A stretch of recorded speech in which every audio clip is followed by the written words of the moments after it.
Hey guys, this is Booligan with Airsoft Retreat, BooliganAirsoft.com, and Airsoft Insider Magazine. Most of you guys know I love large bore airsoft replicas.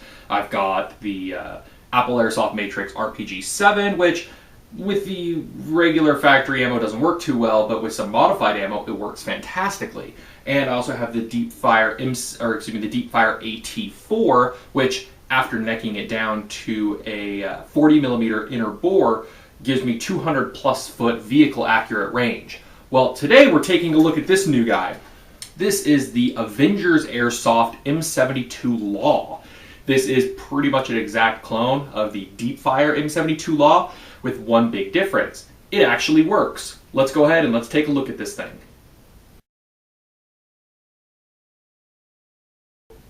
Now, I received this law from evic.com, who currently has it priced at about $170, $180.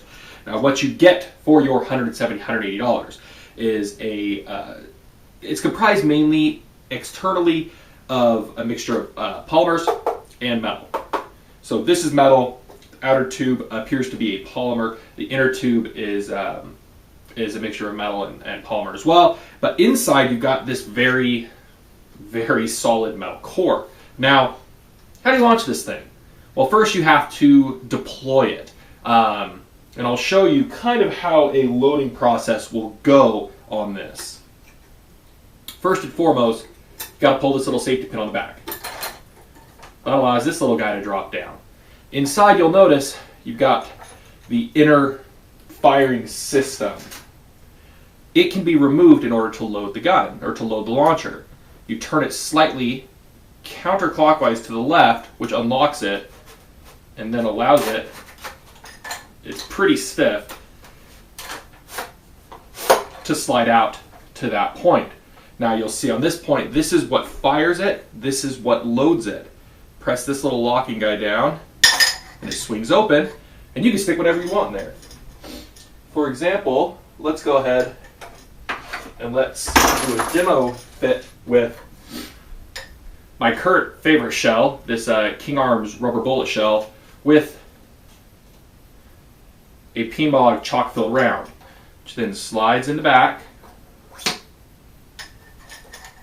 You close it up, and then you can slide this back into the launcher.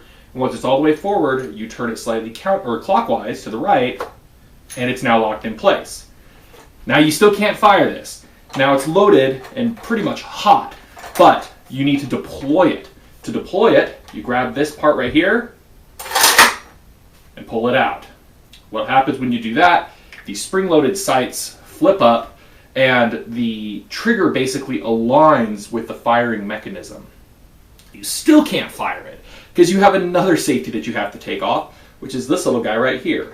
You pull it, you can pull it forward to about right there, and the gun or the launcher is now ready to fire.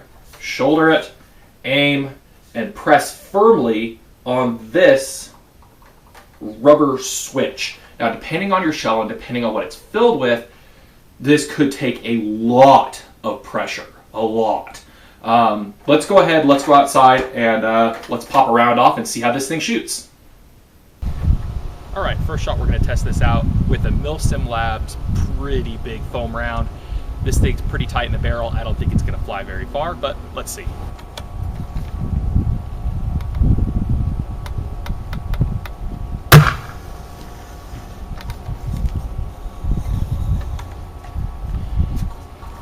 Decent power, but not great range.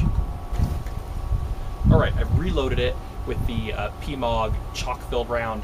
Now, this doesn't have much of an internal barrel because the inner barrel is 57mm, the PMOG round's 40mm, but we'll see how it shoots.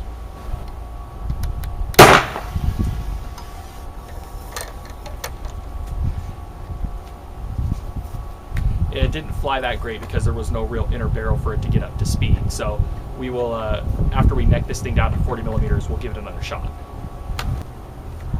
So I guess in closing, the AT4 has, obviously, the 40mm shell that's powering it has plenty of power to shoot projectiles. You can see some of my other videos where I'm getting, 200-foot range out of certain foam rounds. The biggest issue with this thing is the 57mm inner bore. it's just too much bore for a 40mm shell to push. So we're going to go ahead in a later video, going to neck this thing down to 40mm inner bore, and I think we are going to see a big improvement in the performance.